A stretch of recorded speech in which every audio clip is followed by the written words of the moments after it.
Isang panibagong umaga ang muling sumikat at tayo'y magkakape po muna. Tara, kape po tayo. Kami po ay tumungo dito sa magpapalinis ng kanilang aircon. Ito po ay sa may kabilang baryo ng aming lugar sa Pusorobio, Pangasinan. Sa Hawaii,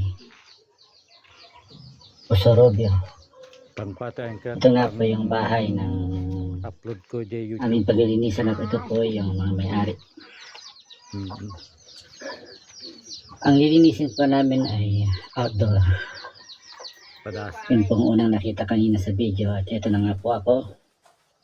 Sinisita po na po yung aming pangsalo ng tubig para hindi kumalat yung dumi doon sa kanilang pool.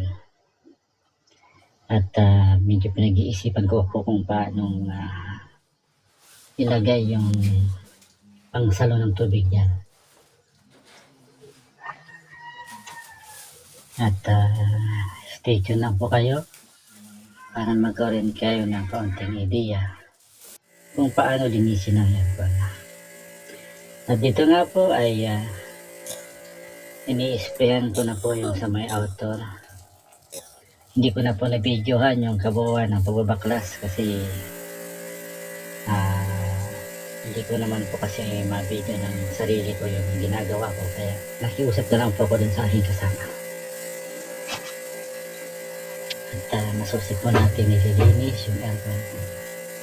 Ang kasama ko nga po pala sa paglilinis ng aircon ay ang asawa ko, sapagkat ayaw niya pong kumuha po ng ibang uupahan para makasama, sapagkat sayang din daw po yung kanyang kikitain. Kaya naman po pumayag na rin po ako, at para naman maranasan niya rin kung ano ang ginagawa ko kapag ako'y naglilinis ng aircon. Dito po ay patuloy kong tinitingnan mabuti kung malinis na yung aircon na aking nililinisan. At binabli ko na po yung cover niya para sa finishing niya. At yun lamang po, at maraming salamat po sa inyong panonood. Gusto pong magpainis dito malapit sa aming lugar sa Lantaran, Pusorobio, ay ilalagay ko na lang po sa link sa ibaba ang inyong dapat na kontakin. Maraming salamat po. Pag nag-i-spray.